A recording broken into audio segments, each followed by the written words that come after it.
The crisis didn't begin with a disaster. There was no single day when everything collapsed, no giant headline, no dramatic warning sirens. Instead, it started quietly. One season, profits got a little smaller.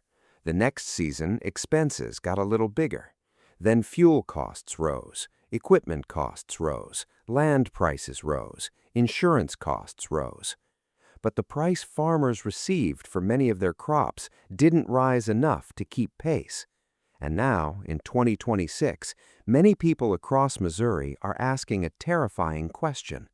How can the people producing food be struggling to survive? For generations, Missouri has been one of America's agricultural powerhouses.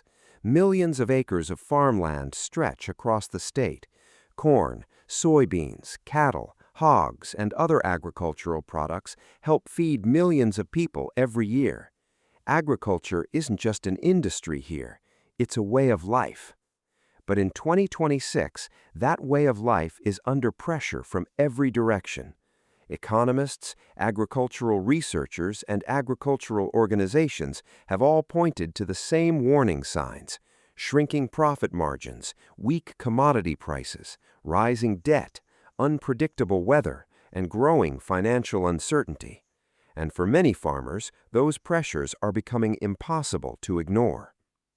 Imagine waking up before sunrise every day. You work land that has been in your family for decades. You spend months planting crops. You invest thousands of dollars into seed, fertilizer, fuel, repairs, labor, and equipment. You pray for rain when it's dry. You pray for sunshine when it's too wet. You fight pests. You fight disease. You fight uncertainty. And after all of that, you reach harvest season only to discover that market prices are too low to generate the income you expected. That's the reality many farmers are facing. One of the biggest problems in 2026 is the simple fact that producing food has become extremely expensive. Every piece of machinery costs more, parts cost more, repairs cost more, fuel costs more, borrowing money costs more, and modern farming depends heavily on all of those things. A single breakdown during planting or harvest can cost thousands of dollars. A delayed harvest can reduce yields. A few weeks of bad weather can erase months of hard work. And even when crops survive, quality can suffer. Researchers continue emphasizing soil health and water management as critical tools for improving resilience, but even the healthiest soil cannot completely eliminate the risks created by extreme weather.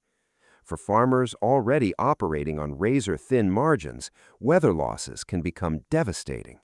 And then there is debt. Debt is not unusual in agriculture. Most farms require significant investments. Land is expensive, equipment is expensive, inputs are expensive. Many operations rely on loans to function. But debt becomes dangerous when income declines. Suddenly, payments become harder to make, cash flow becomes tighter, stress levels increase, future investments get delayed, expansion plans disappear, and what was once manageable debt begins feeling like a heavy weight that never goes away. Across American agriculture, concerns about rising financial pressure and farm bankruptcies have been growing. Reports entering 2026 describe increasing economic stress, unstable markets, and declining income trends affecting many farming communities. For many Missouri families, that national trend feels personal, because behind every statistic is a family trying to keep a farm alive, a family trying to preserve something built over generations, a family trying to pass land to their children, a family wondering whether there will even be a farm left to inherit. And that brings us to another challenge few people talk about: the next generation. Across rural America, farming populations are aging. Many younger people leave rural communities seeking careers elsewhere. Some return, many don't. As operating costs rise and profits shrink, convincing younger generations to enter farming becomes more difficult. Imagine being offered two futures, One comes with financial uncertainty, long hours, weather risks, debt, and unpredictable markets. The other offers steady income and less risk. For many young people, the choice becomes obvious, and that's creating concern throughout agricultural communities. Because when family farms disappear, they rarely return. Once land changes hands, once equipment is sold, once operations shut down, rebuilding becomes incredibly difficult. What makes this crisis especially frustrating is that Missouri farmers are often incredibly productive. Advances in technology, genetics, equipment, and management have allowed producers to achieve remarkable yields.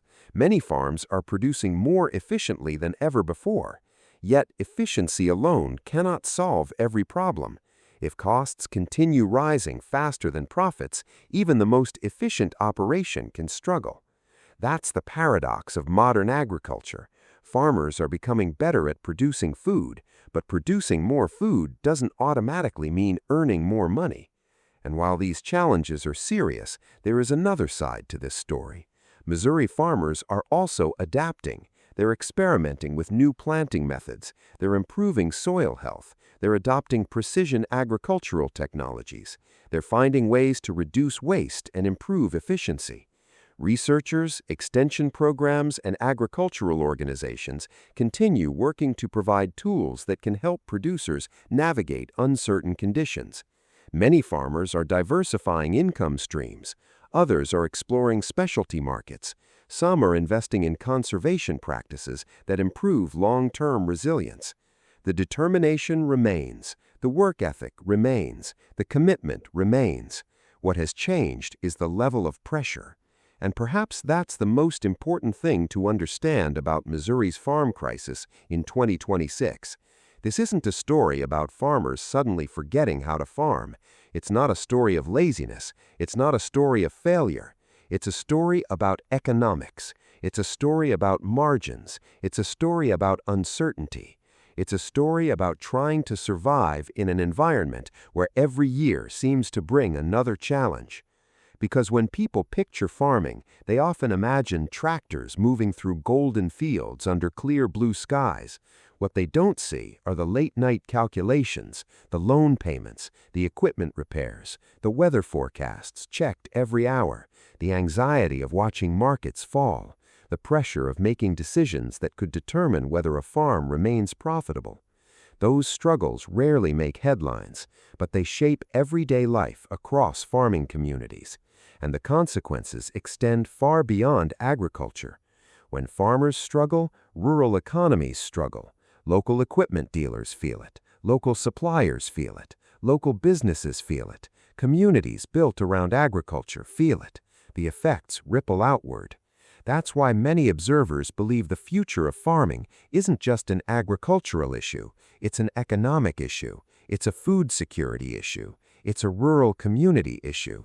And ultimately, it's an issue that affects everyone, because every meal begins somewhere. Every loaf of bread, every gallon of milk, every pound of beef, every carton of eggs, every bag of corn, every bottle of cooking oil. Behind all of it stands a farmer willing to accept enormous risks long before consumers ever see the final product. The question Missouri faces in 2026 is whether enough of those farmers will be able to continue. Can rising costs be controlled?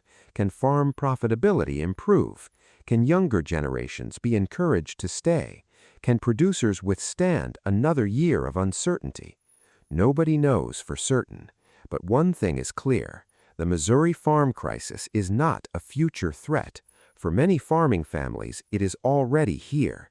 And while tractors continue moving through fields, while crops continue growing, and while harvests continue filling grain bins, a quieter battle is taking place behind the scenes.